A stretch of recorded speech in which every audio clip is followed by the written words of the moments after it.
কৃষ্ণ চরিত্র বঙ্কিমচন্দ্র চট্টোপাধ্যায় প্রথম খণ্ড উপক্রমণিকা চতুর্থ পরিচ্ছেদ মহাভারতের ঐতিহাসিকতা ইউরোপীয় দিগের মত অসঙ্গতেই হোক আর সঙ্গতেই হোক মহাভারতের ঐতিহাসিকতা অস্বীকার করেন এমন অনেক আছেন।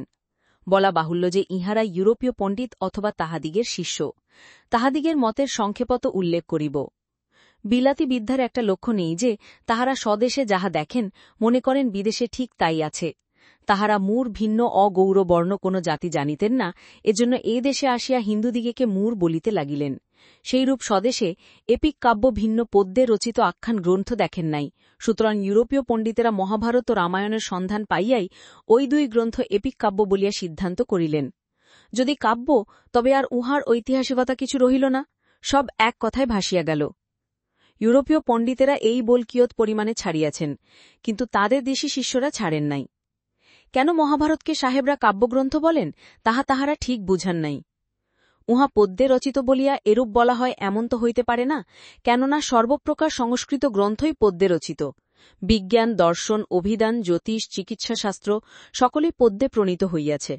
তবে এমন হইতে পারে মহাভারতে কাব্যাংশ বড় সুন্দর। ইউরোপীয়রা যে প্রকার সৌন্দর্য এপিক কাব্যের লক্ষণ বলিয়া নির্দেশ করেন, সেই জাতীয় সৌন্দর্য উহাতে বহুল পরিমাণে আছে বলিয়া উহাকে এপিক বলেন। কিন্তু বিবেচনা করিয়া দেখিলে ওই জাতীয় সৌন্দর্য অনেক ইউরোপীয় মৌলিক ইতিহাসেও আছে। ইংরেজের মধ্যে মেকলে, কার্লাইল ও ফ্রুদের গ্রন্থে, ফরাসি দিগের মধ্যে লামার্তিন ও মিশালার গ্রন্থে, গ্রিক দিগের মধ্যে থুকিদিদিসের গ্রন্থে এবং অন্যান্য ইতিহাস গ্রন্থে আছে। মানব চরিত্রই কাব্যের শ্রেষ্ঠ উপাদান।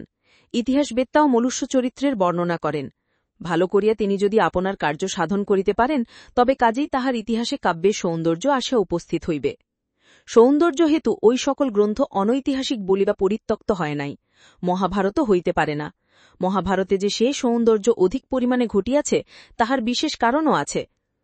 মূর্খের মতের বিশেষ আন্দোলনের প্রয়োজন নাই, কিন্তু পণ্ডিত যদি মূর্খের মতো কথা কয়, তাহলে কি কর্তব্য? বিখ্যাত ওয়েবার সাহেব পণ্ডিত বটে, কিন্তু আমার বিবেচনায় তিনি যে ক্ষণে সংস্কৃত শিখিতে আরম্ভ করিয়াছিলেন, ভারতবর্ষের পক্ষে সে অতি অশুভক্ষণ। ভারতবর্ষের প্রাচীন গৌরব সেদিনকার জার্মানির অরণ্য নিবাসী বর্বরদিগের বংশধরদের পক্ষে অসহ্য। অতএব প্রাচীন ভারতবর্ষের সভ্যতা অতি আধুনিক ইহা প্রমাণ করিতে তিনি সর্বদা যত্নশীল। তাহার বিবেচনায় যীশুখ্রিস্টের জন্মের পূর্বে যে মহাভারত ছিল, এমন বিবেচনা করিবার মুখ্য প্রমাণ কিছু নাই। এইটুকু প্রাচীনতার কথা স্বীকার করিবারও একমাত্র কারণ এই যে ক্রিসোস্টম নামা একজন ইউরোপীয় ভারতবর্ষে আসিয়া দাড়ি মাঝির মুখে মহাভারতের কথা শুনিয়া গিয়েছিলেন।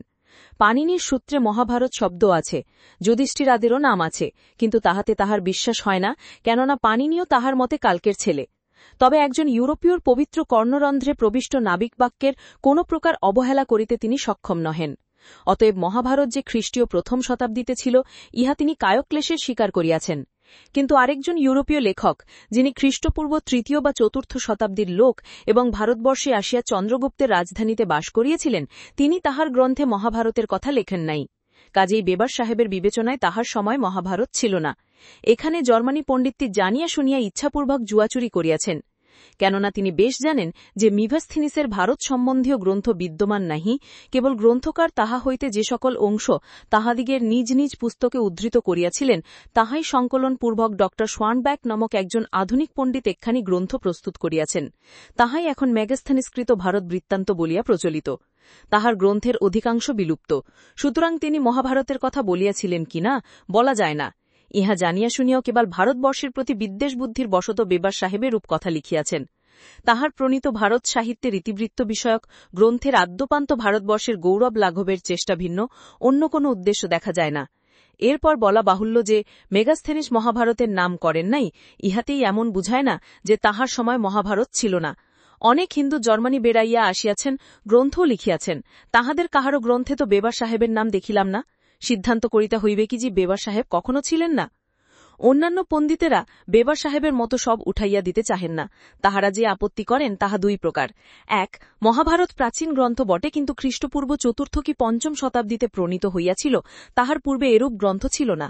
দুই, আদিম মহাভারতে পাণ্ডবদিগের কোনো কথা ছিল না, পাণ্ডব ও কৃষ্ণ প্রভৃতি কবি কল্পনা মাত্র। দেশী মত আবার বিপরীত সীমান্তে গইয়াছে। দেশীয়রা বলেন কলির আরম্ভের ঠিক পূর্বে কুরুক্ষেত্রের যুদ্ধ হইয়াছিল, সেই সময় বেদব্যাস বর্তমান ছিলেন। কলির প্রবৃত্তিমাত্র পাণ্ডবেরা স্বর্গারোহণ করেন, অতএব কলির আরম্ভেই অর্থাৎ অদ্যত হইতে ৪৯ বৎসর পূর্বে মহাভারত প্রণীত হইয়াছিল। দুটি মতই ঘোরতোয়া ভ্রম পরিপূর্ণ। দুই দলের মতেরই খণ্ডন আবশ্যক। তজ্জন্য প্রথম প্রয়োজনীয় তথ্য হইল এই যে, কুরুক্ষেত্রে যুদ্ধ কবে হইয়াছিল, ইহার নির্ণয় হইলে কিছু বুঝিতে পারিব মহাভারত কবে প্রণীত হইয়াছিল এবং পাণ্ডবাদী কবিকল্পনা মাত্র কি না, তাহা হইলে জানিতে পারিব মহাভারতের উপর নির্ভর করা যায় কি না।